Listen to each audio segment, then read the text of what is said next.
Good afternoon. तो कैसे हैं आप लोग? उम्मीद करता हूं कि आप अच्छे होंगे, स्वस्थ होंगे, मस्त होंगे, तंदुरुस्त होंगे। आपकी बीपीएससी एईडीओ की तैयारी बिल्कुल अच्छे से चल रही होगी और हर एक अगला दिन आपको अपने लक्ष्य के पास बिल्कुल लेके जा रहा है। आपका सिलेक्शन होने वाला है, ये सिलेक्शन ईयर है 2026। तो आप सेल्फ मोटिवेटेड रहिए, पढ़ाई को अपना कंटिन्यू कीजिए और सिलेक्शन की तरफ हर एक एक दिन जो है वो बढ़ते जाइए।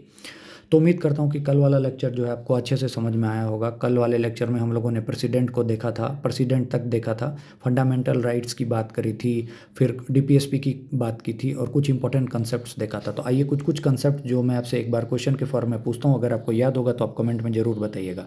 मुझे पहले ये बताइए कि इक्वलिटी बिफोर लॉ और इक्वल प्रोटेक्शन ऑफ लॉ कहाँ से लिया गया था? तो इक्वलिटी बिफोर लॉ अगर देखा जाए तो यूके से लिया गया था, equal protection of law USA से लिया गया था।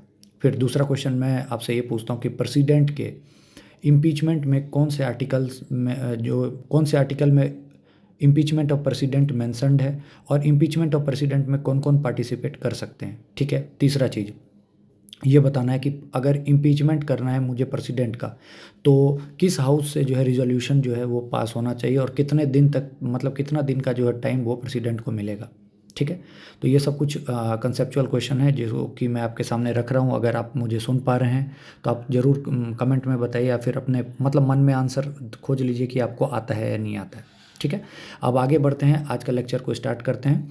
तो कल मैंने बोला था कि सबसे पहले आते ही हम कुछ मेजोरिटी के टाइप करेंगे, क्योंकि कहीं भी देखिएगा कि मैं आपको बोल दूंगा कि सिंपल मेजोरिटी से पास होना चाहिए। ठीक है। सिंपल मेजोरिटी क्या है, फिर उसके बाद अगर बोलूँगा तो एब्सोल्यूट मेजोरिटी वो क्या है, इफेक्टिव मेजोरिटी क्या है, स्पेशल मेजोरिटी क्या है। तो आइए 2 से 4 मिनट के अंदर इन सबको एक बार समझ लेते हैं, ताकि हमारा एक बेस बन जाएगा और आगे हम जो भी मेजोरिटी से रिलेटेड पढ़ेंगे वो हम लोग को अच्छे से समझ में आएगा। ठीक है। तो सबसे पहले सिंपल मेजोरिटी देखते हैं। तो सिंपल मेजोरिटी का हम एग्जांपल के थ्रू समझते हैं। देखिए, लोकसभा में मानिए 550 सदस्य हैं। ठीक है। प्रेजेंट अभी कितने हैं? तो 310 मेंबर हैं। ठीक है। प्रेजेंट अभी कितने हैं? 310 मेंबर। टोटल सदस्य कितने हैं? 550। तो अभी जो प्रेजेंट है उसमें से 151 ने मानिए किसी भी चीज़ के लिए, बिल के लिए हाँ बोला, और 149 ने बोला नो, और 10 लोगों ने कोई वोट नहीं किया। तो प्रेजेंट डे वोटिंग, प्रेजेंट कितने लोग आज प्रेजेंट हैं उन्होंने वोट किया, और 50% +1 जो वोट अगर मिल गया जिसको, वो मतलब उसकी तरफ जो है बिल जाएगा। कहने का मतलब है कि मानिए आज 10 लोग यहाँ पर प्रेजेंट हैं, टोटल हैं 20 लोग, लेकिन आज प्रेजेंट 10 लोग हैं। ठीक है। आज के दिन की बात कर रहा हूँ। और अगर 6 लोगों ने पॉजिटिव मतलब यस कर दिया तो ये यस होगा, या 6 लोगों ने नो बोला तो नो। 50% +1 प्रेजेंट डे का वोटिंग। क्लियर कट, समझ में आया? तो ये हो गया सिंपल मेजोरिटी। दूसरा आते हैं एब्सोल्यूट मेजोरिटी। एब्सोल्यूट मेजोरिटी कहाँ यूज होता है? तो गवर्नमेंट के बनने के लिए। ठीक है। अब देखिए, टोटल मेंबर कितने हैं मानिए? तो 550 हैं। ठीक है। मानिए कि एग्जांपल दे रहा हूँ, तो 275 +1 में चाहिए ही चाहिए। मतलब एब्सोल्यूट मेजोरिटी मतलब हुआ कि जितने प्रेजेंट से मतलब नहीं है, टोटल कितने मेंबर हैं उसका 50% +1। तो आपको समझ में आया होगा कि सिंपल में क्या है, प्रेजेंट डे वोटिंग, एब्सोल्यूट में क्या है कि टोटल का 50% +1। ठीक है। ये हो गया एब्सोल्यूट मेजोरिटी। तीसरा आता है इफेक्टिव मेजोरिटी। वाइस प्रेसिडेंट वगैरह को हटाने के लिए जो होता है, मतलब क्या हो गया इसका, मतलब क्या हो गया, इफेक्टिव नंबर, टोटल सीट कितना है, वैकेंट सीट कितना है। अब देखिए, मानिए एग्जांपल दे रहा हूँ आपको कैसे समझना है। मानिए टोटल सीट कितना है? 550। ठीक है। 10 लोग जो है सो नहीं आए हैं। ठीक है। तो टोटल कितने बचे? 540। अब 540 का जो है सो 50% +1, इफेक्टिव टोटल कितना है, डेट इज़ इफेक्टिव मेजोरिटी। तो 10 को हटा दिया तो 540 बचा। अब 540 का था 270, 270 +1। क्लियर कट, समझ में तीनों आ गया होगा। ठीक है। वाइस प्रेसिडेंट के रिमूवल के लिए इफेक्टिव मेजोरिटी, राज्यसभा का डिप्टी चेयरमैन को हटाने के लिए, लोकसभा के स्पीकर को हटाने के लिए, ये सब क्वेश्चन आता है, याद रखिए, डायरेक्ट क्वेश्चन आएगा। वाइस प्रेसिडेंट को हटाने के लिए, लोकसभा स्पीकर को हटाने के लिए, तो इफेक्टिव मेजोरिटी। समझ में आया इफेक्टिव मेजोरिटी? अब स्पेशल मेजोरिटी। स्पेशल मेजोरिटी में 2-3 टाइप है, हम लोग को उससे मतलब नहीं होना चाहिए। हम लोग को बस एक ही चीज़ जानना है कि प्रेजेंट डे वोटिंग उसमें उसका 2/3, मतलब मानिए 550 आदमी हैं। ठीक है। आज के दिन 300 प्रेजेंट हैं, तो 300 का 2/3 निकालिए। ठीक है। कितना हो गया? 200 और +1। 201 आदमी ने अगर वोट कर दिया तो बस वो पास हो गया। क्लियर कट है। मानिए राज्यसभा की बात है, 250 है, प्रेजेंट कितना है? 150। तो 2/3 गुना 150 कीजिए, 100 आया, उसमें +1 कर दीजिए तो बिल पास हो जाएगा। तो समझ में आ गया क्या होता है? फिर से एक बार एक नज़र बस एक बार देख लीजिए। सिंपल मेजोरिटी बता दिया, कितने लोग प्रेजेंट हैं, +1 कर दीजिए। एब्सोल्यूट में क्या हो गया? टोटल मेंबर कितने, टोटल मेंबर, प्रेजेंट से मतलब नहीं है, टोटल मेंबर उसका 50% +1। इफेक्टिव में कितना हो गया? कितनी सीट खाली है उसको छोड़ के जो इफेक्टिव नंबर है उसको 50% सबका +1। अब यहाँ पे थोड़ा अलग हो जाता है स्पेशल में। स्पेशल में आपको याद रखना है क्या हो जाएगा, 2/3 ऑफ प्रेजेंट डे वोटिंग +1। ठीक है, क्लियर कट, समझ में आ गया होगा। 50% +1 ये तो एक नॉर्मल क्राइटेरिया है। ठीक है, स्पेशल में 2/3, ठीक है, present day voting +1। Clear cut, समझ में आ गया। अब हम लोग जो है सो अब अपने आज के लेक्चर को स्टार्ट करते हैं। तो आज का जो ये पहला कंसेप्ट था मेजॉरिटी, ये वाला आपको समझ में आ गया होगा। ठीक है, आइए स्टार्ट करते हैं। सबसे पहले चलते हैं, आज हम लोग गवर्नर को स्टार्ट करते हैं।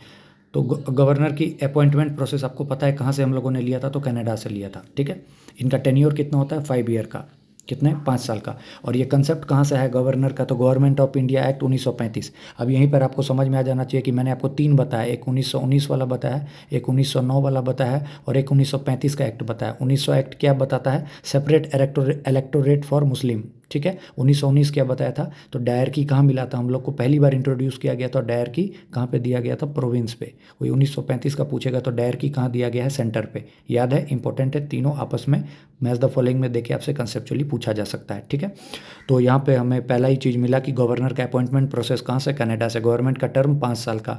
ठीक है, और पूछा गया कि हम लोग को जो है सो क्यों गवर्नर की जो है ज़रूरत है।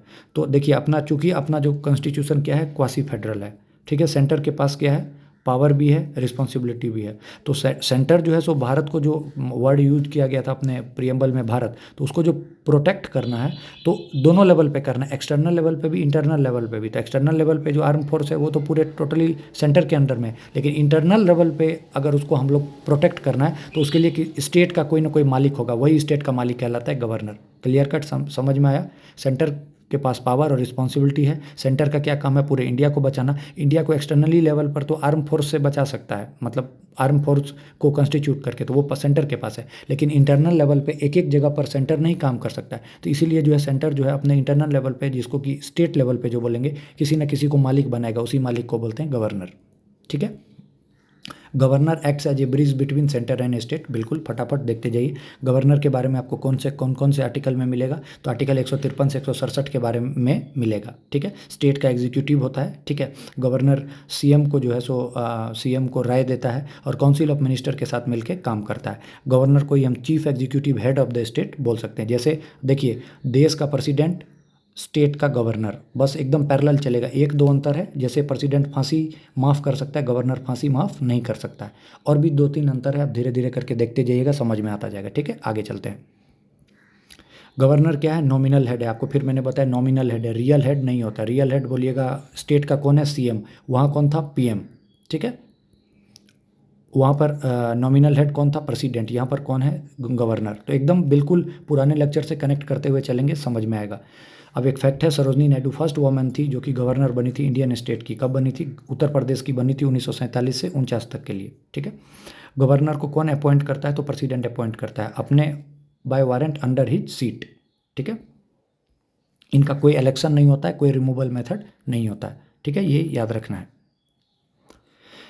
अब देखिए, मैंने आपको बताया था कि 7th कॉन्स्टिट्यूशनल अमेंडमेंट क्या बताता है। देखिए 7th कॉन्स्टिट्यूशनल अमेंडमेंट बताता है कि एक जो गवर्नर है, एक सिंगल पर्सन एक टाइम में 2 स्टेट का भी गवर्नर या 2 से ज़्यादा स्टेट का गवर्नर हो सकता है। ये 7th कॉन्स्टिट्यूशनल अमेंडमेंट बताता है। तो आपसे क्वेश्चन पूछा जाएगा कि 7th कॉन्स्टिट्यूशनल अमेंडमेंट क्या बताता है, तो appointment of same person for the governor for 2 और मोर स्टेट। याद है, इंपॉर्टेंट, स्टार मार्क कीजिए।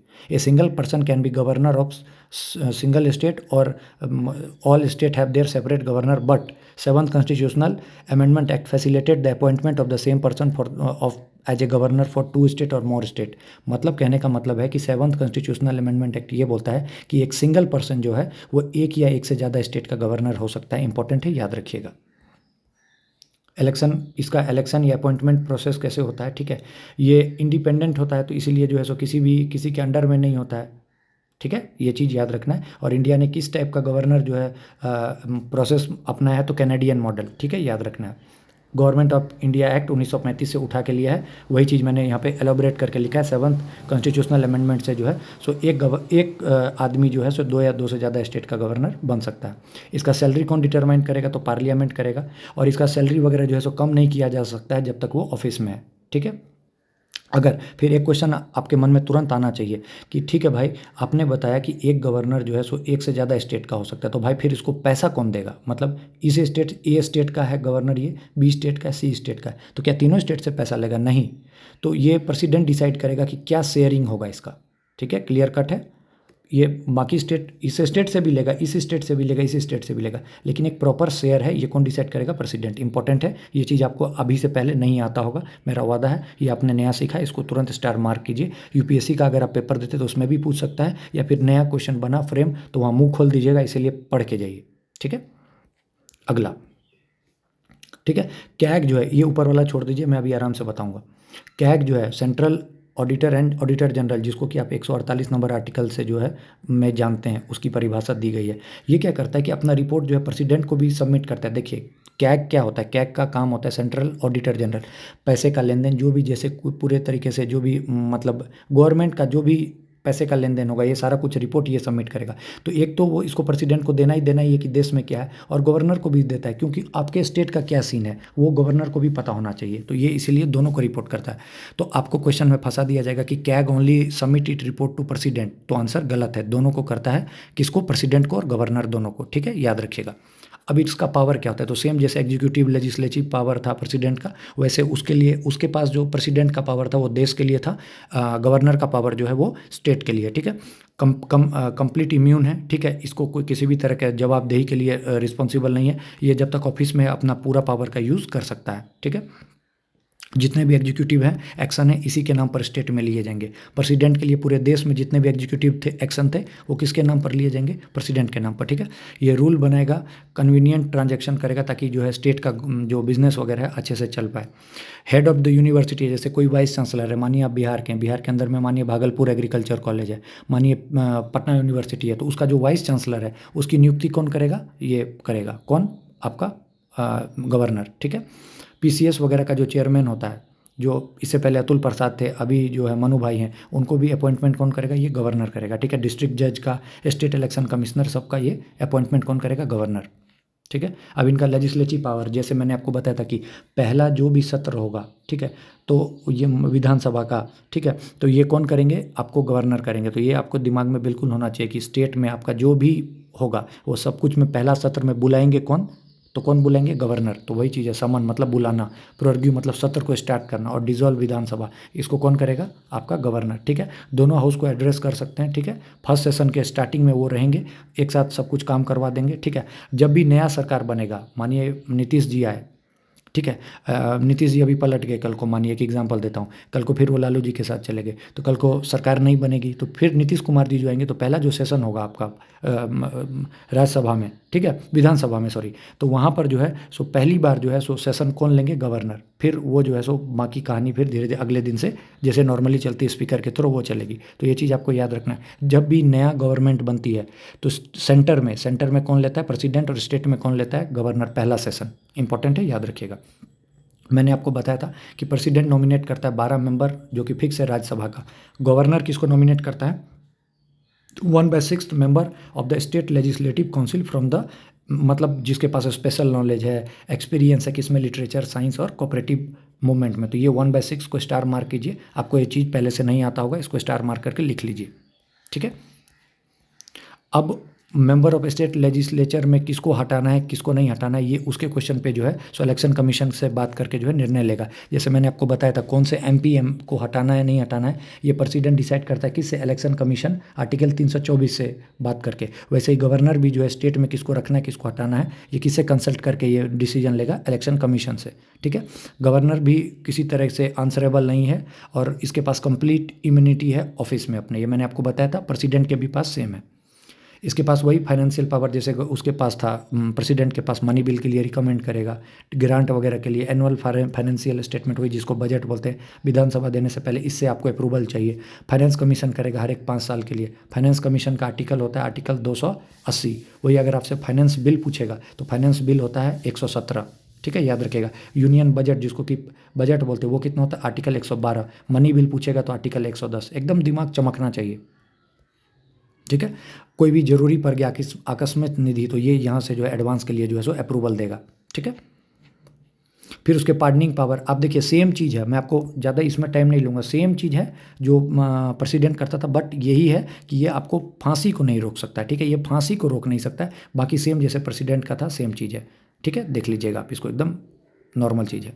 अब इसके पास वीटो पावर, मैंने आपको कल बताया था कि प्रेसिडेंट के पास 3 था, इसके पास एक 4 है, क्योंकि इसके पास एक एक्स्ट्रा है कि देखिए पहला क्या है कि एसेंट दे सकता है, होल्ड कर सकता है, रिटर्न कर सकता है, लेकिन इसके पास एक एक्स्ट्रा है कि रिजर्व कर सकता है for the consideration of president. ये मैंने आपको कल बताया था, ये इंपॉर्टेंट है, याद रखिएगा। अभी रिसेंट में जो है तमिलनाडु वाले में केस हुआ था कि तमिलनाडु के जो गवर्नर थे, उन्होंने एक इंपॉर्टेंट एजुकेशन बिल था उसको रख लिया था, तो फिर सुप्रीम कोर्ट ने फटकार सुनाई थी।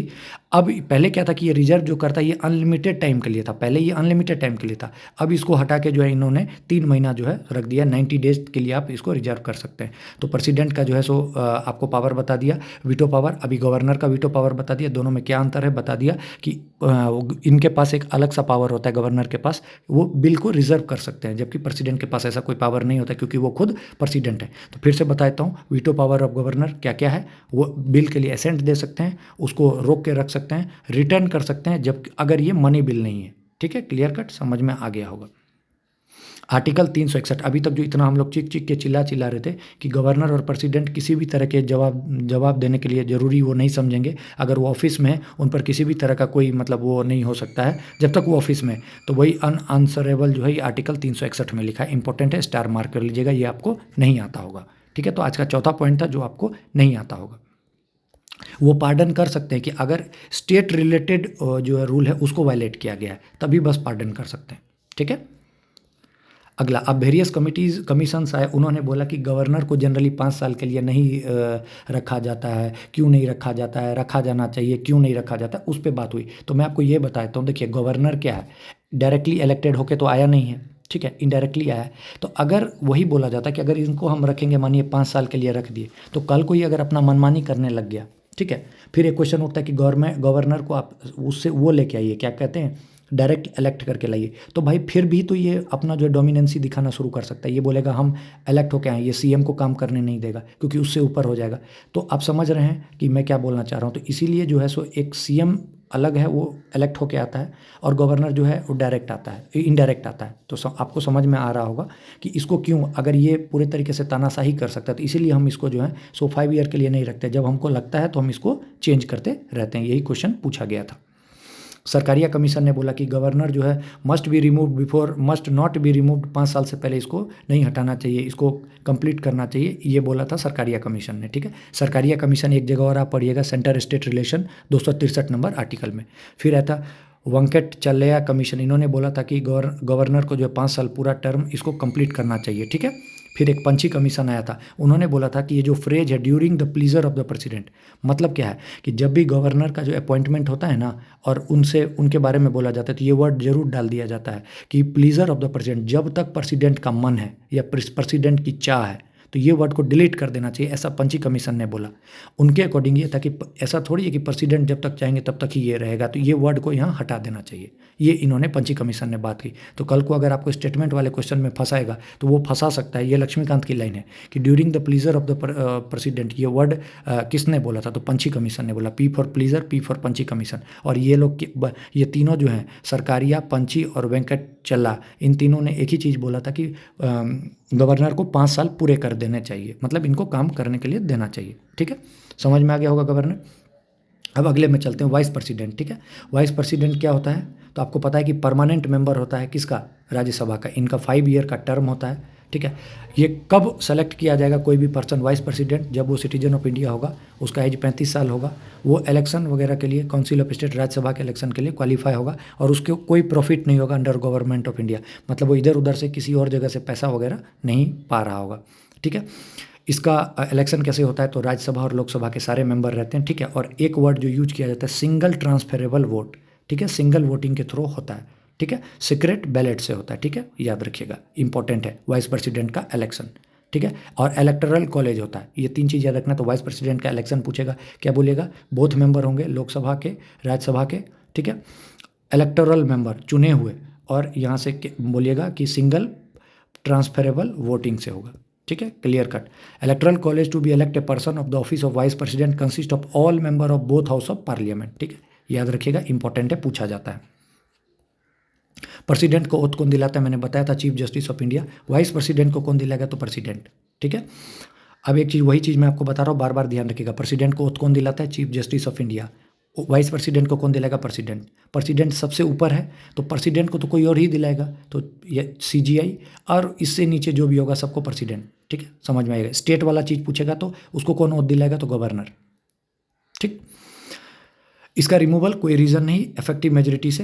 इफेक्टिव मेजोरिटी मैंने आपको बताया अभी क्या है कि राज्यसभा से स्टार्ट होगा। मैंने आपको कल भी बताया था कि प्रेसिडेंट और वाइस प्रेसिडेंट में क्या अंतर है।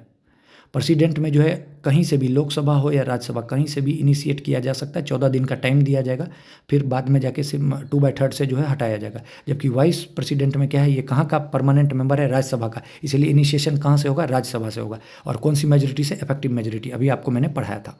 ठीक है, फिर लोकसभा जाएगा, यहाँ से सिंपल मेजोरिटी से पास हो गया, 14 दिन का नोटिस दिया जाएगा, उसको हटा दिया जाएगा। फिर वही मैंने इसलिए स्टार मार्क कर दिया, in case of president bill can be started from anywhere, either Lok Sabha और राज्यसभा। तो बार बार मैं फिर से बोल रहा हूँ, ध्यान से सुनिए। एक हो गया प्रेसिडेंट, एक हो गया वाइस प्रेसिडेंट। प्रेसिडेंट को हटाना है तो इम्पीचमेंट कहाँ से स्टार्ट करना पड़ेगा, तो लोकसभा या राज्यसभा, कहीं से भी आप जो है सो उठाइए मुद्दा को। वाइस प्रेसिडेंट के लिए आपको राज्यसभा से ही उठाना पड़ेगा। ठीक है, 14 दिन का टाइम दोनों में दिया जाएगा, फिर बाद में सिंपल मेजोरिटी से हटा दिया जाएगा। ठीक है, वही चीज़ बोल रहा है। इफेक्टिव मेजोरिटी का यहाँ डेफिनेशन बता दिया अंग्रेजी वालों। The president, vice president can be remove from office by resolution of the council of the state, राज्य, passed by majority of the member at that time and agreed to by the house of people. Lok Sabha के भी लोग राजी होंगे, इसको हटा दिया जाएगा। ठीक है, अब आ जाते हैं हम लोग लेजिस्लेचर में। ठीक है, इसमें क्या है, इसका ओरिजिन देखेंगे, टाइप देखेंगे, हमने क्यों अडॉप्ट किया, और फीचर। ये बहुत इंपॉर्टेंट कंसेप्ट, इससे पहले आपको समझ में बिल्कुल नहीं आया होगा। आज से पहले आप लोगों ने क्या पढ़ा मुझे नहीं पता, लेकिन आज के बाद आपको 100% समझ में आ जाएगा। तो मतलब देखते हैं कि अब ये क्या है और हम लोग कैसे इसको देखते हैं। तो आइए देखते हैं कि हम लोग का ओरिजिन जो है, ये हम लोगों ने पार्लियामेंट्री सिस्टम को क्यों अपनाया। तो देखिए, पहले तो मैं आपको ये बताया था कि ओरिजिन कहाँ का है। हम लोग का जो पार्लियामेंट्री, ये यूके से हम लोगों ने लिया है। और अब देखते हैं कि क्यों हम लोगों का जो है कैसे ओरिजिन था। तो देखिए, एक दो चीज़ पहले मैं आपको बेसिक बताता हूँ कि इंडियन थ्योरी में अगर आप देखिएगा कि वैदिक टाइम में हम लोग के पास ऑलरेडी पार्लियामेंट्री सिस्टम था, बट नाम अलग अलग था। ठीक है, जैसे एग्जांपल दे रहा हूँ, ध्यान से देखिए कि हम लोग में रूल ऑफ लॉ, जिसको आज के टाइम में बोलते हैं, तो हम लोग के टाइम में, उस टाइम में क्या था, धर्मशास्त्र। स्पीकर का कंसेप्ट जो अभी है, उसको हम लोग के टाइम में था विनय धारा। विप जो होता है, जैसे मॉनिटर टाइप, हम लोग के टाइम में था गाना पुरखा। वोटिंग जिसको बोलते हैं, तो इसको बोला जाता था सलाखा, मतलब पहले हाथ उठाया जाता था। यही सब चीज़ है। अब देखिए कि कैसे ये सब चीज़ आया और कैसे। देखिए, अब ध्यान से सुनिएगा, कहानी यहाँ से। Why do adept parliamentary system, NCERT plus Laxmikanth का ये समग्र है। ठीक है, तो हुआ क्या था, हम लोगों ने क्यों अपनाया पार्लियामेंट्री सिस्टम, ध्यान से सुनिए। देखिए, 1947 के में क्या हुआ था, डेमोक्रेसी पर बात चल रही थी, डिस्कशन। अब हम लोग को चुनना था कि डायरेक्ट चाहिए हम लोग को कि इनडायरेक्ट चाहिए। गांधी जी ने बोला कि हम लोग को डायरेक्ट डेमोक्रेसी चाहिए। ठीक है, अब क्या है डायरेक्ट इनडायरेक्ट, अब ध्यान से देखिए। गांधी जी ने बोला कि हम लोग को डायरेक्ट डेमोक्रेसी चाहिए, तो उस टाइम में नेहरू और अंबेडकर जी है, उन्होंने बोला नहीं, हम लोग को इनडायरेक्ट चाहिए। उन्होंने बोला कि इनडायरेक्ट हम लोग को इसीलिए चाहिए कि इंडिया डाइवर्स है, इंडिया में बहुत तरह के लोग हैं, मतलब सभी प्रकार के वर्ग हैं। ठीक है, कोई एक तो है नहीं। तो जब ये बोला गया नेहरू और अंबेडकर के द्वारा कि इंडिया में इनडायरेक्ट हम लोग को चाहिए क्योंकि इंडिया डाइवर्स है, तो इनडायरेक्ट डेमोक्रेसी को सेलेक्ट कर लिया गया। ठीक है, अब इनडायरेक्ट में भी हम लोग को जाना था कि अब जब हम लोग को चॉइस मिल गया तो हम लोग को किस तरफ जाना चाहिए, प्रेसिडेंशियल सिस्टम या पार्लियामेंट्री सिस्टम की तरफ जाना चाहिए। ठीक है, बहुत लोग बोल रहे थे उस टाइम में कि प्रेसिडेंशियल सिस्टम की तरफ जाना चाहिए, जैसे यूएसए में है। ठीक है, जैसे प्रेसिडेंट इंडिपेंडेंट है डिसीजन वगैरह लेने के लिए, इसीलिए अमेरिका बहुत ज़्यादा डेवलप कर रहा है, ये बात उठी। तो हम लोग की तरफ बस यही चीज़ है कि बाहर में क्या हो रहा है, इस चीज़ पर ग्राउंड बेसिस से कोई मतलब है नहीं। तो सभी लोग बोलने लगे हाँ हाँ अमेरिका डेवलप कर रहा है, तो इसीलिए हम लोग को जो है प्रेसिडेंशियल टाइप का इलेक्शन चाहिए। पूरा एकदम मतलब हो गया, हाँ हाँ प्रेसिडेंशियल चाहिए, सभी लोग एकदम जोश में आ गए, एकदम हाँ हाँ बस बस बस बस। लेकिन उस दौरान आए थोड़े समझदार आदमी, अंबेडकर जी। अंबेडकर बोले कि नहीं नहीं, ऐसा नहीं होना चाहिए। अपने देश में, तुम अपने देश का देखो, अमेरिका में ऐसे भी बहुत ज़्यादा जो है सो पैसा है, बहुत लोग समृद्ध हैं, वहाँ पे गरीब बहुत कम है। लेकिन अपने देश का हालत देखो, हैं। उसने पूरे तरीके से, अंबेडकर जी ने करंट इंडिया का सारा प्रॉब्लम डाल दिया। उन्होंने फिर बोला भी कि अगर हम लोग प्रेसिडेंशियल सिस्टम लाते हैं तो देखिए हम लोग के बीच में क्या डेवलपमेंट होगा, हम लोग के बीच में खाली जो पैसे वाले लोग हैं, जो मेरिटेरियस लोग हैं, उनका डेवलपमेंट होगा। और ये सोचिए कि गरीब आदमी कहाँ जाएंगे। तो लोग सब सोचने लगे कि हाँ भाई, बात तो अंबेडकर जी सही बोल रहे हैं, इसका मतलब हम लोग को पार्लियामेंट्री सिस्टम चाहिए। तो भाई बोला कि पार्लियामेंट्री सिस्टम लेंगे तो क्या होगा, तो बोला देखो भाई, अम्बेडकर जी ने समझा कि अगर पार्लियामेंट्री सिस्टम लेते हैं तो पीपल जो है सो जनरल नॉर्मल पीपल जो है गरीब सबको हम लोग सेलेक्ट करेंगे, एक एक स्टेट बनेगा, और स्टेट बनेगा, स्टेट से क्या बनेगा, अलग अलग पंचायत बनेंगे, अलग अलग ब्लॉक बनेंगे, गांव बनेगा, और सबका प्रॉब्लम जो एक एक का सुना जाएगा और रिजॉल्व किया जाएगा। तो पार्लियामेंट्री सिस्टम हमारा रिस्पॉन्सिबिलिटी लेगा, प्रेसिडेंशियल में उसका जो मन है वो करेगा।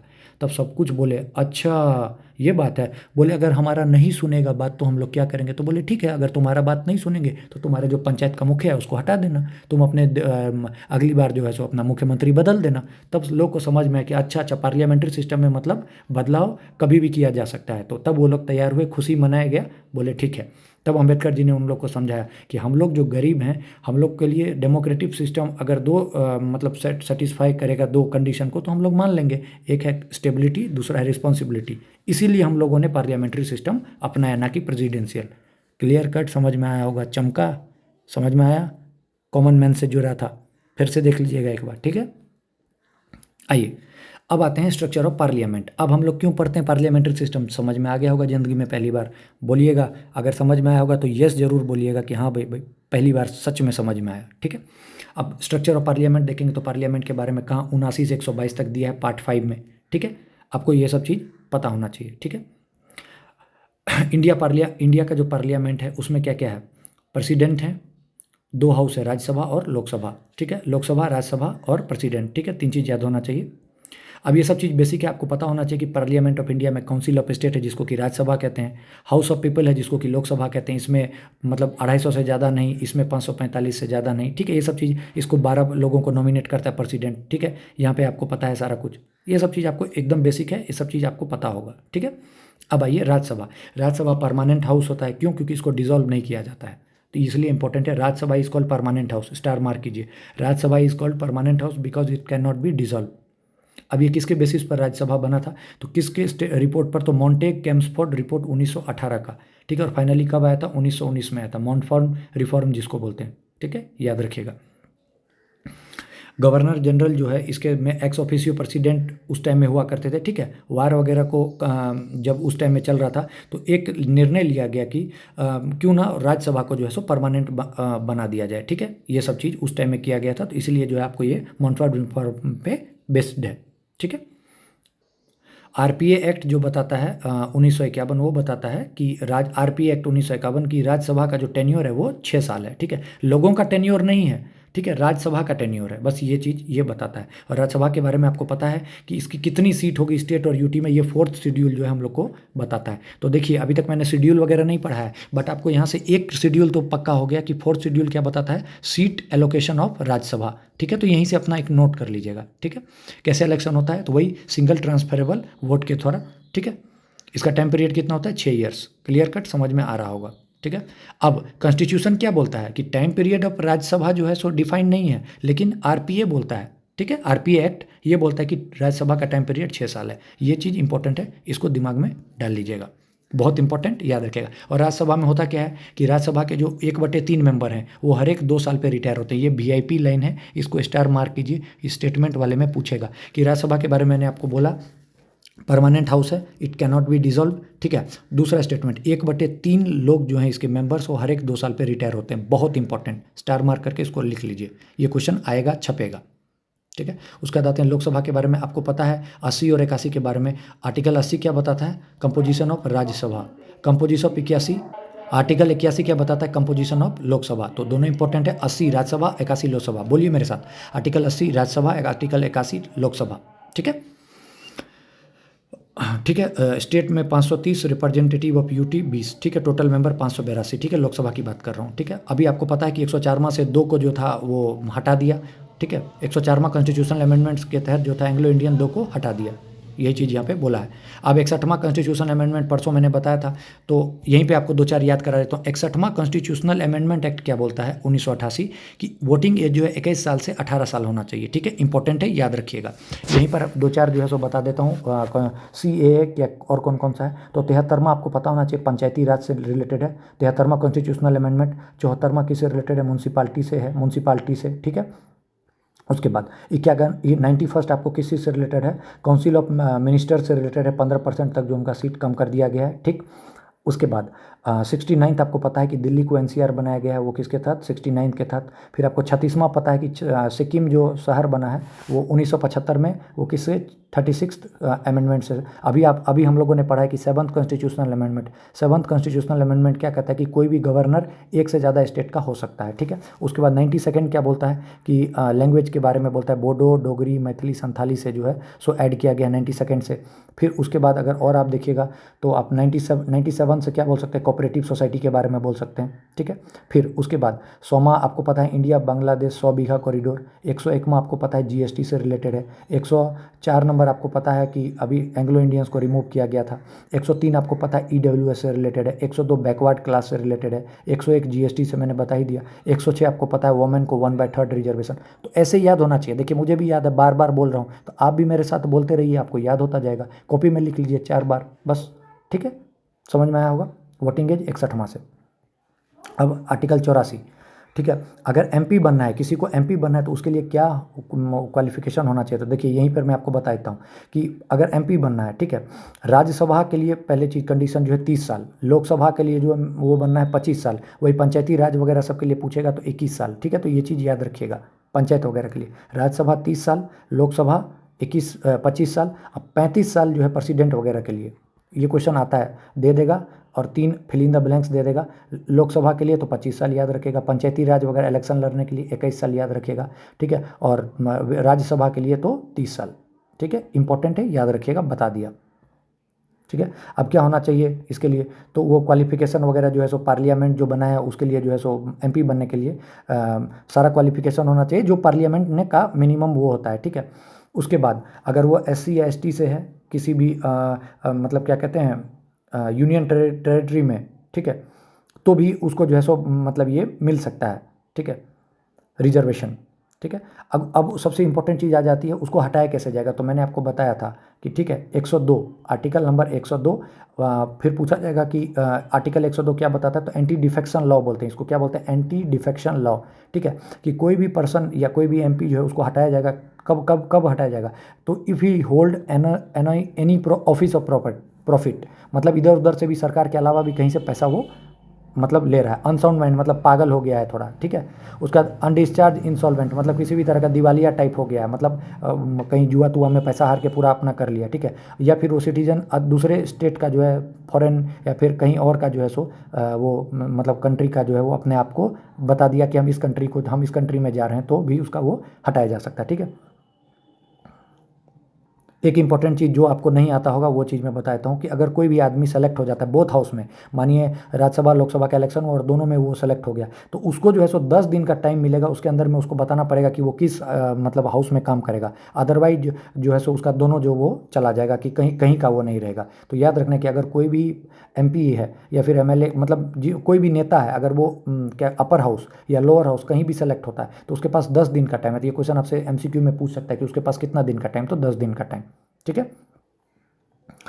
तो यहां पर 1985 में क्या था कि कॉन्स्टिट्यूशन का यही की पॉइंट है, ये तीनों की पॉइंट है, याद रखिए, आपका काम हो गया। एंटी डिफेक्शन लॉ लिख लीजिए कहीं साइड में, ठीक है। और यहाँ पे डाल दीजिए कि 52वां अमेंडमेंट से ये आया था, 10वां शेड्यूल का है और आर्टिकल 102 है कि ये डिसीजन कौन लेगा? स्पीकर लेगा कि एमपी को हटाना है, कैसे हटाना है ये होगा। और कॉन्स्टिट्यूशन का ये क्या बोलते हैं, इलेक्शन कमीशन से वो बात करेगा आर्टिकल 324 वाले से और उसको हटा देगा। और कारण क्या क्या हो सकता है? तो दिवालिया हो सकता है, पागल हो सकता है, ऑफिस ऑफ प्रॉफिट पे हो सकता है, रेप वगैरह या मर्डर वगैरह में वो फंसा है, ठीक है।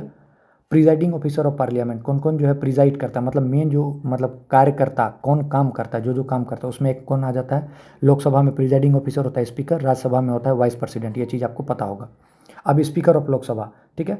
एलिजिबिलिटी देखिए मेनली होता क्या है कि जो सत्ता में पार्टी रहती है ना उसी का स्पीकर होता है, ये चीज़ आपको भी पता होगा, ठीक है। अब देखिए कैसे होता है लोक स्पीकर का इलेक्शन, मतलब कैसे सिलेक्शन होता है? तो नई सरकार बनी, ठीक है, नई सरकार बनी, पीएम है उसमें, मिनिस्टर्स वगैरह हैं, वो कमेटी बनेगी, उस कमेटी जो बनेगी उस कमेटी का नाम होगा पार्लियामेंट्री अफेयर कमेटी, ठीक है। अब वो कमेटी बनेगी, कमेटी का नाम हो गया पार्लियामेंट्री अफेयर कमेटी, ठीक है। अब वो प्रेसिडेंट को बोलेगी, ठीक है, तो प्रेसिडेंट को बोलेगी। अब प्रेसिडेंट क्या करेगा? एक इलेक्शन का डेट डिसाइड करेगा। ध्यान से सुनिए, नई सरकार बनी, ये भी आपको इससे पहले नहीं आता होगा कैसे होता है। तो 5वां नंबर कंसेप्ट जो आपको नहीं आता होगा आज से पहले, इतना क्लियर आता होगा, इतना क्लियर नहीं होगा। ध्यान से सुनिए कैसे। लोकसभा इलेक्शन हुआ, नई सरकार बनी, प्राइम मिनिस्टर आए, मिनिस्टर वगैरह सब कुछ है, उन्होंने कमेटी बनाया, कमेटी का नाम हुआ पार्लियामेंट्री अफेयर कमेटी। अब वो प्रेसिडेंट से बात करेगी, प्रेसिडेंट डिसाइड करेगा, एक डेट देगा, बोलेगा ठीक है चलो इस दिन करो, इलेक्शन होगा, किसी का नाम रखा जाएगा, सिंपल मेजोरिटी से जो है सो वो जीत हो जाएगी। अब चूंकि जो पार्टी जीत के आई है उसके पास ज़्यादा सीट रहती है, तो इसीलिए बोला जाता है कि उसी का जो है सो स्पीकर बनता है। इलेक्शन हुआ, स्पीकर जो है सेलेक्ट हुआ, ठीक है। अब अगर मानिए बाय द वे किसी भी कारणवश जो है सो अभी तत्काल जो है सो नहीं हो रहा है, मतलब स्पीकर नहीं डिसाइड हुआ है, तो उस दौरान कौन लेगा? प्रोटीम स्पीकर जो है, प्रोटीम स्पीकर रहेगा। प्रोटीम स्पीकर मतलब हो गया टेम्पररी स्पीकर, तो कहीं भी वर्ड आ जाएगा प्रोटीम स्पीकर मतलब टेम्पररी स्पीकर, वही जो है सबको ओथ दिलाएगा, ठीक है, याद रखना है, ठीक है। तो ये चीज़ अपना याद रखिएगा, और ये सबसे सीनियर मोस्ट होगा, प्रोटीम स्पीकर मतलब सीनियर मोस्ट, क्लियर कट, ठीक है। और स्पीकर का कोई टेन्योर नहीं होता, जब तक सरकार रहेगी तब तक ये बना रहेगा, समझ में आ गया होगा, ठीक है। स्पीकर के काम का भी कोई वर्क नहीं है, ठीक है। इसको भी कैसे हटाया जाता है, वाइस प्रेसिडेंट हो चाहे स्पीकर हो, इन सब का भी रिमूवल इफेक्टिव मेजोरिटी से, ठीक है। अब इसका प्रोविजन आपको पता है 93, 94, 95, 96 आर्टिकल में दिया है, 94 आर्टिकल से ही हम लोग जो है इसको हटाया जाता है। अभी आपको पता है कि इम्पीचमेंट जो है कहानी शुरू हुई है, जैसे अभी रिसेंट में लोकसभा स्पीकर ओम बिरला के खिलाफ, ठीक है, तो याद होगा, ठीक है। ये फर्स्ट मीटिंग वगैरह सब जो है वो करता है, फिर मतलब अगर ये स्पीकर रिजाइन करेगा तो अपना रेजिग्नेशन लेटर किसको देगा? डिप्टी स्पीकर को, वीआईपी 5 स्टार क्वेश्चन आता है स्टेटमेंट बेस में, which of the following is correct और which of the following is not correct, तो स्पीकर किसको रिजाइन देगा? डिप्टी स्पीकर को, ठीक है, ठीक है। और इसको कब हटाया जा सकता है? जब मेजोरिटी वगैरह सब आ जाए और इसको बोल दे कि इसको चलो रिजोल्यूशन पास हुआ और हट जाए, ठीक है। और इसको इसके लिए भी जो है मिनिमम 14 दिन का नोटिस, तो आप एक चीज़ आपने देखा होगा, प्रेसिडेंट को हटाएंगे तब भी 14 दिन पहले बताना है, गवर्नर को हटाएंगे तब भी 14 दिन पहले बताना है, स्पीकर को बताएंगे हटाएंगे तब भी 14 दिन, तो सबको 14 दिन पहले नोटिस दिया जाता है, ठीक है। डिसीजन क्या है? तो यही जो है मतलब कैसे रेगुलेशन होगा, ये सब कौन रूल बनाएगा? तो स्पीकर ही बनाएगा। कोई भी क्वेश्चन पूछा जाएगा इसके लिए कौन बोलेगा? स्पीकर। आप देखते होंगे स्पीकर महोदय बार बार जो टक टक टक होता है, ठीक है। अमेंडमेंट वगैरह जो है तो पहले परमिशन किसका रिक्वायर है? स्पीकर का। स्पीकर डिसाइड करेगा कोई भी बिल मनी बिल है कि नहीं, ये इंपॉर्टेंट है, इसको याद रखिए। एक लाइन बोल रहा हूँ, ध्यान से सुनिए, इसको छाप लीजिए कॉपी में, ये क्वेश्चन में आएगा। Who will decide whether A bill is money bill और नॉट? तो आंसर है speaker. Speaker will decide whether A bill is money bill और नॉट, ये याद रखना है, ठीक है। तो who will decide A bill is money bill और नॉट? स्पीकर, ठीक है, इंपॉर्टेंट है। ज्वाइंट सीटिंग है, उसको भी कौन हेड करेगा? तो स्पीकर हेड करेगा, ठीक है। ज्वाइंट सीटिंग के बारे में बोलेगा प्रेसिडेंट कि ऐसे ऐसे ज्वाइंट सीटिंग करना है, लेकिन उसको हेड कौन करेगा? स्पीकर, ठीक है, क्लियर कट। स्पीकर का कंसेप्ट हमने लिया कहाँ से? तो यूके से, याद रखना है। फिर वही अगर ज्वाइंट सीटिंग की बात करेगा या कंकरेंट लिस्ट की बात करेगा तो ये हमने लिया ऑस्ट्रेलिया से, ठीक है, ऑस्ट्रेलिया से, बार बार बोल रहा हूँ, ऑस्ट्रेलिया से। डीपीएसपी कहाँ से लिया? आयरलैंड से। फंडामेंटल ड्यूटीज़ कहाँ से लिया? यूएसएसआर, रसिया से। फंडामेंटल राइट कहाँ से लिया? अमेरिका से। तो बार बार बोलिए, ज्वाइंट सीटिंग कंकरेंट कहाँ? ऑस्ट्रेलिया। राज्यसभा का इलेक्शन कहाँ से लिया? South Africa. Speaker concept UK. Speaker कैसा होना चाहिए? इंडिपेंडेंट होना चाहिए, तभी सबको बोलने देगा, ठीक है, याद रखना चाहिए। इम्पार्शियल होना चाहिए, ठीक है। मीटिंग ऑर्डर वगैरह सब करेगा, सिंपल है, ठीक है। ये सब चीज़ बेसिक है, जो काम का है बता रहा हूँ। अभी रिसेंट में हुआ क्या था कि पहले क्या होता था कि स्पीकर जो था ना वो जुडिशियल रिव्यू के अंदर नहीं था, स्पीकर जो बोलेगा वही होगा। तो इसीलिए जो है सो अब एक अभी करंट में आपको पता होगा कि मतलब ऐसा एक रूल पास हो चुका है कि स्पीकर भी जो है अंडर जुडिशियल रिव्यू है, ठीक है। महाराष्ट्र का एक केस है, आशीष शेखर वर्सेज महाराष्ट्र गवर्नमेंट, ठीक है। चूंकि स्पीकर जो था बीजेपी के था, तो उन्होंने जितने बाकी एमपी थे ना इसके क्या कहते हैं, नहीं उस टाइम में का, ये पुराना केस बता रहा हूँ, वहाँ पे क्या था कि दूसरे पार्टी का जो स्पीकर था, तो उसने क्या किया था, जितने बीजेपी के एमपी वगैरह थे सबको 1 साल के लिए बाहर कर दिया था। तो फिर उसके बाद हाई कोर्ट में कहानी गई, फिर मतलब बोला गया, केस को जो है सो सुना गया, और सुनवाई के दौरान बोला गया हाई कोर्ट ने कि स्पीकर जो है उसका जो डिसीजन होगा जुडिशियल रिव्यू में होगा। मतलब कहानी क्या थी? जुडिशियल रिव्यू मतलब कि देखा जाएगा कि ये जो चीज़ कर रहा है वो सही है कि नहीं। हुआ क्या था कि मानिए वहाँ पर ए पार्टी थी और बी पार्टी थी, तो बी पार्टी क्या थी ना, मेजोरिटी में थी, तो स्पीकर इसी का होगा। तो इसके स्पीकर ने ए पार्टी के सबको भगा दिया, तो भाई जो चलेगा बी ही करेगी। तो इसीलिए जो है बाद में हाई कोर्ट में केस गया, और जो ये ए थी यही बीजेपी थी, तो बीजेपी को हटा दिया गया। तो इसलिए बाद में जो है सो जो जुडिशरी जो है सो आई और उसने फैसला लिया कि स्पीकर का जो डिसीजन है वो अंडर जुडिशियल रिव्यू होना चाहिए, ठीक है, ठीक है। फिर राज्यसभा वगैरह का जो है सो मतलब आपको पता है कि राज्यसभा का जो चेयरमैन उसका इलेक्शन नहीं होता, क्योंकि बाय डिफ़ॉल्ट कौन होता है? वाइस प्रेसिडेंट होता है राज्यसभा का चेयरमैन। तो इसको स्टार मार्क करके लिखिए, वाइस प्रेसिडेंट कौन होता है? राज्यसभा का। वाइस प्रेसिडेंट ऑफ राज्यसभा पूछेगा कौन होगा, तो क्या बोलिएगा? क्या बोलिएगा? वाइस प्रेसिडेंट ऑफ राज्यसभा कौन है? वाइस वाइस प्रेसिडेंट होता है, ठीक है, समझ में आ गया होगा। अब आ जाता है कि प्रिजाइडिंग ऑफिसर ऑफ राज्यसभा। तो अभी हमने लोकसभा का देखा, तो वैसे राज्यसभा का यहाँ पे कौन होगा, वहाँ चेयरमैन था तो यहाँ डिप्टी चेयरमैन होगा, ठीक है। इसका इलेक्शन कौन करता है, तो मतलब वाइस प्रेसिडेंट इलेक्शन वगैरह के मतलब में वो डेट निकालता है। और इसको हटाया कैसे जाता है, तो इफेक्टिव मेजोरिटी से। मैंने आपको बताया कौन कौन इफेक्टिव मेजोरिटी से। अब देखिए डिप्टी स्पीकर का कहाँ पे होगा, लोकसभा में। स्पीकर है तो इसके साथ में कौन है, डिप्टी स्पीकर, तो ये कहाँ का होगा, लोकसभा का। चेयरमैन कहाँ है, राज्यसभा में, तो डिप्टी चेयरमैन कहाँ होगा, राज्यसभा में। Clear cut. लोकसभा का स्पीकर होता है तो डिप्टी स्पीकर भी कहाँ का होगा, लोकसभा का। चेयरमैन कहाँ होता है, राज्यसभा में, तो राज्यसभा में डिप्टी चेयरमैन भी होगा। क्लियर कट, समझ में आ गया होगा, ठीक है। वही चीज़ है। अब एक चीज़ आपको पता होगा कि राज्यसभा को जो मीटिंग वगैरह चलाने के लिए मिनिमम 10% जो है से लोगों की ज़रूरत होती है। 10% लोग रहेंगे तभी स्टार्ट होगा। इसी को क्योरम बोला जाता है। क्योरम क्या बोला जाता है, क्योरम, एक वर्ड यूज किया जाएगा क्योरम, मतलब मिनिमम कितने लोग होना चाहिए जो सदन चलेगा, तो 1/10 होता है, ठीक है, याद रखिएगा, या 10%, ठीक है। ये सब चीज़ है। अब देखिए सेशन ऑफ प्रेसिडेंट पार्लियामेंट, तो ये 2 सेशन के बीच में जो है 6 महीने से ज़्यादा का गैप नहीं होना चाहिए। नॉर्मली होता कितना है, 3 सेशन होता है, budget session, summer session, winter session, ठीक है। अब ध्यान से सुनिए, सेशन स्टार्ट हुआ, पार्लियामेंट्री अफेयर कमेटी बनी, उसने प्रेसिडेंट को रिक्वेस्ट किया कि अब स्टार्ट करना है हम लोग को। जैसे मानिए एग्जांपल दे रहा हूँ, सेशन हुआ, मोदी जी की टीम बन गई, मोदी जी की टीम सरकार बन गई, उसने प्रेसिडेंट को बोला कि सदन शुरू की जाए। प्रेसिडेंट को बोला, प्रेसिडेंट ने बोला चलिए ठीक है। प्रेसिडेंट ने वर्ड यूज किया समन, भाई लोग सभी लोग आ जाओ, 1 फरवरी से काम चालू हो जाएगा। सेकेंड स्टेप क्या हो जाएगा, 1 फरवरी को सभी लोग आ गए, ठीक है।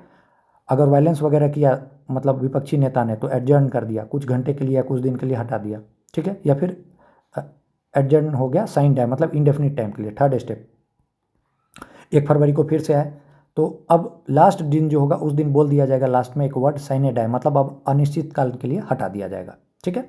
तो ये से ऐसे करके सदन चलता है। फोर्थ हो गया प्रोरोगेशन। प्रोरोगेशन वर्ड मतलब होता है एंड ऑफ द सेशन, ठीक है, याद रखिएगा, टर्म अच्छा है। प्रोरोगेशन मतलब एंड ऑफ द सेशन, ठीक है। ये कौन बोलता है, प्रेसिडेंट। स्टार्ट भी कौन करता है, प्रेसिडेंट। खत्म भी कौन करता है, प्रेसिडेंट। समन वर्ड कौन यूज करता है, प्रेसिडेंट। खत्म कौन करता है, प्रोरोगेशन, प्रेसिडेंट। इंपॉर्टेंट चीज, ठीक है।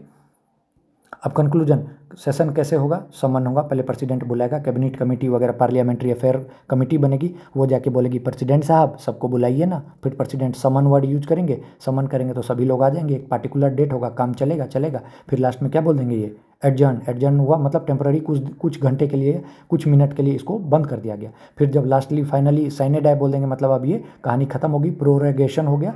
अब अनिश्चित काल के लिए हम लोग इसको पूरे तरीके से छोड़ देंगे। तो वापस से मैं स्टार्ट से बोल रहा हूँ, समनिंग हो गया, समनिंग से स्टार्ट करेंगे, ठीक है। बीच में साइने डाई हो सकता है, मतलब थोड़ी देर के लिए विवाद सब हो गया तो रोक दिया जाएगा। फिर प्रोरोगेशन हो गया, प्रोरोगेशन मतलब अब खत्म हो गया, मतलब अब खत्म होने के, और उसका sine die. Sine die word मतलब बोलते ही मतलब अब ये पूरे तरीके से इस बार का जो सत्र था ये खत्म हो गया। तो समझ में आया, समनिंग से शुरू होता है, ये भी प्रेसिडेंट, और ये प्रोरोगेशन ये भी प्रेसिडेंट, ठीक है। ये चीज़ बोल रहा है।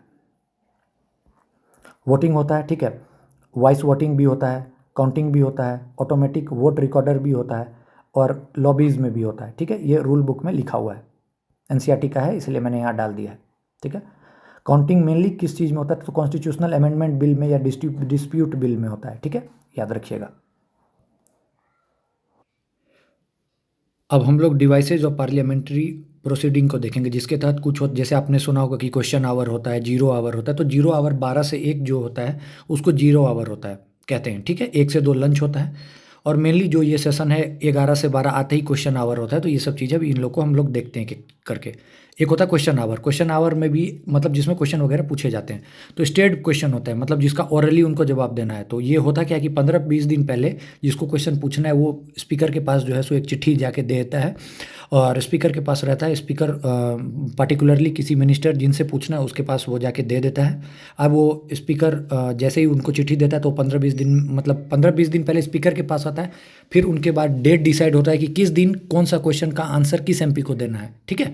तो वो एमपी अपना तैयार करके आता है, फिर उससे पूछा जाता है। तो स्टार्ट क्वेश्चन मतलब हो गया जो ओरली दिया जाए, मुँह जबानी, ठीक है, याद रखना है, ठीक है। एक हो गया अनस्टेड। अनस्टेड मतलब 20 दिन पहले दिया जाएगा, उसमें जो है सो लिखित रूप से आना पड़ेगा। तो आपको मैंने अभी बताया कि किस हिसाब से रिप्लाई देगा। एक हो गया स्टार्ड, एक हो गया अनस्टार्ड। अनस्टार्ड मतलब लिखित, स्टार्ड मतलब मौखिक, ठीक है।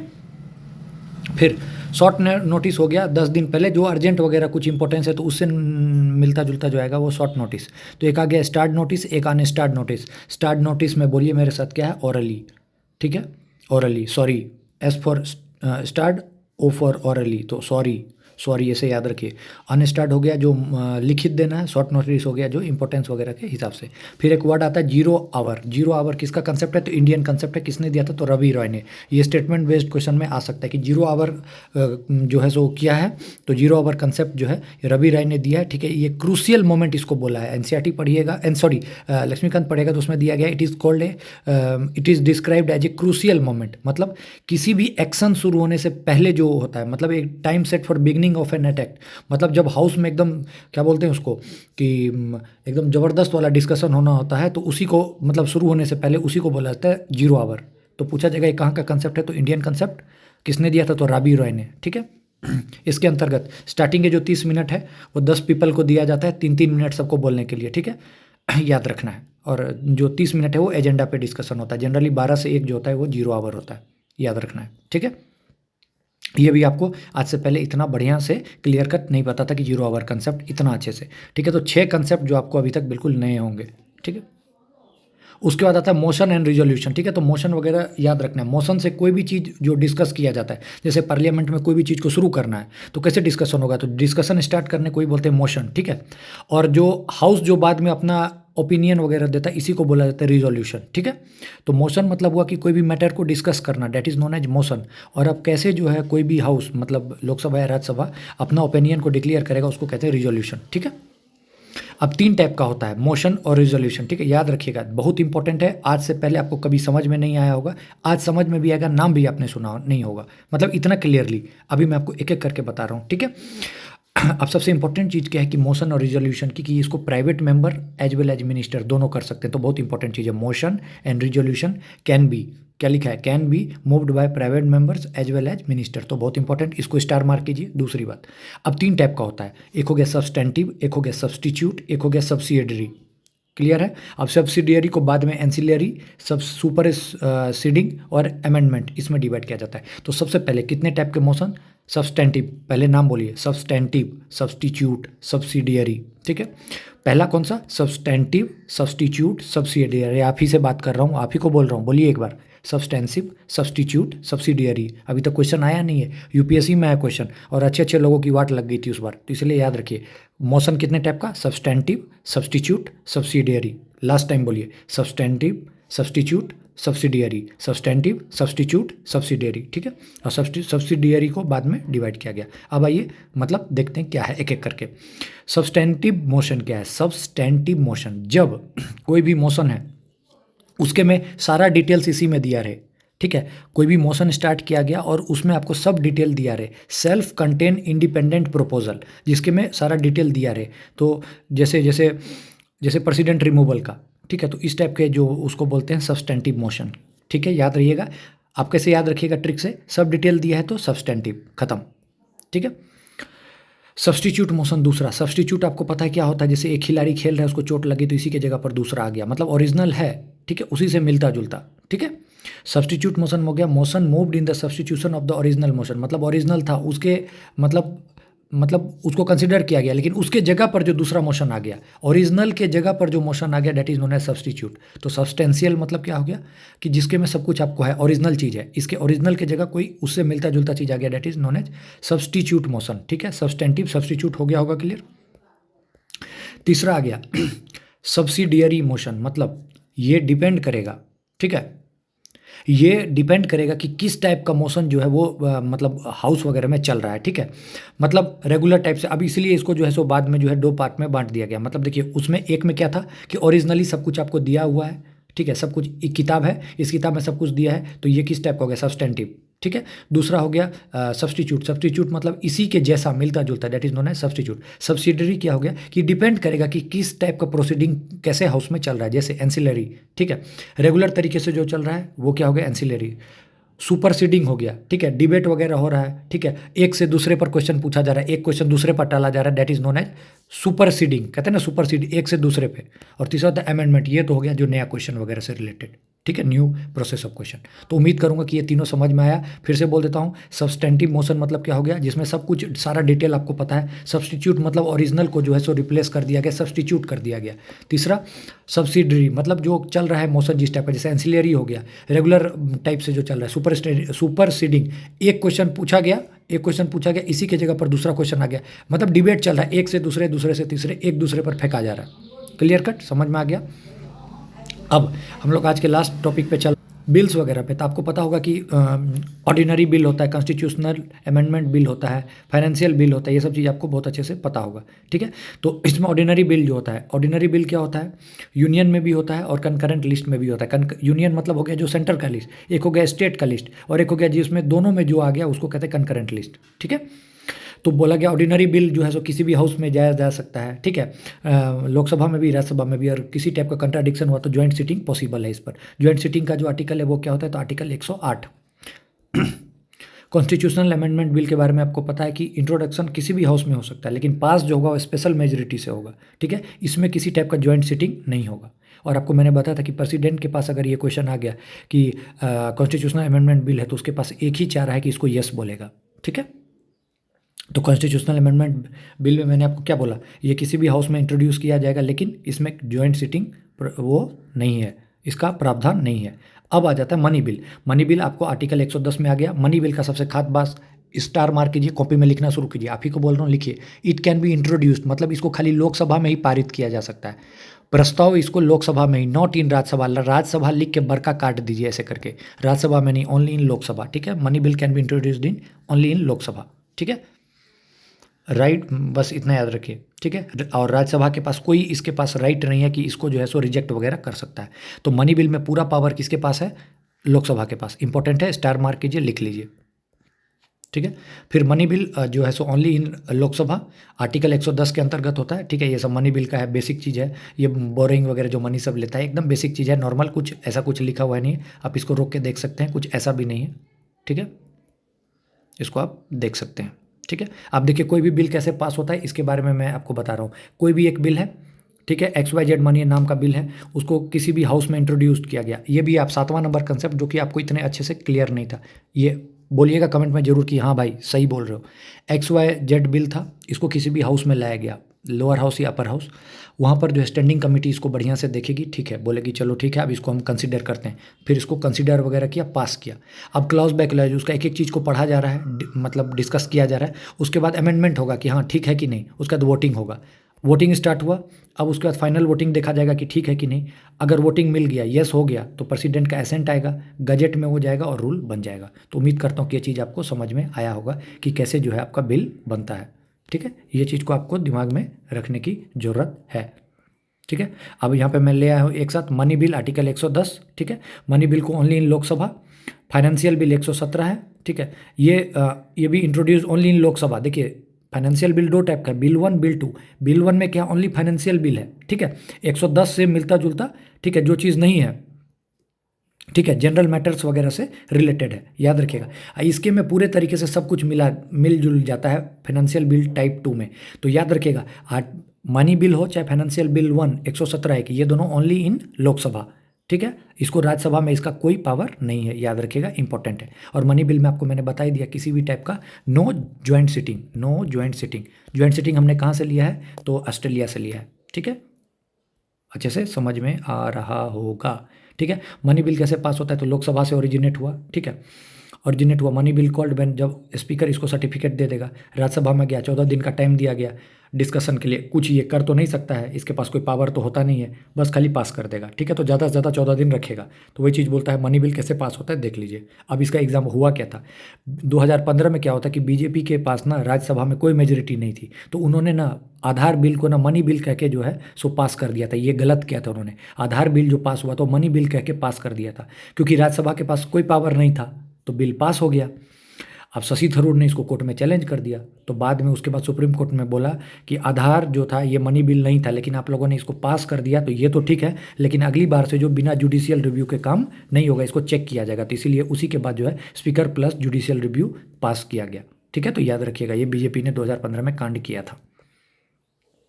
फिर आ जाता है आज का लास्ट कंसेप्ट, इसका बंद कर देंगे, कट मोशंस। कट मोशंस क्या है कि मानिए हाउस में ज़्यादा पैसा कम पैसा इसकी बात अगर होगी तो कुछ ना कुछ जो है अटेंशन हाउस में ड्रॉ किया जाएगा कि मतलब पैसा कम करो, मतलब ज़्यादा बजट में खर्चा हो रहा है ये सब के लिए, तो इसी वर्ड को कहा जाता है कट मोशंस, ठीक है। अब 3 कैटेगरी में होता है, एक होता है पॉलिसी कट, मतलब पॉलिसी कट मतलब पॉलिसी कट का एग्जांपल देता हूँ। मानिए कोई भी योजना है, गांधी जी का कोई भी योजना है, मान लीजिए XYZ कोई भी प्रधानमंत्री, मान लीजिए प्रधानमंत्री कोई भी एक्स योजना, प्रधानमंत्री एक्स योजना, ठीक है। इसके तहत क्या हो गया कि 2015 में स्टार्ट किया था। अब क्या हो गया कि योजना बंद होने वाली थी, तो अब देखिए क्या करेंगे कि वो बंद नहीं करेंगे, 1 रुपये पे डाल के उसको छोड़ देंगे।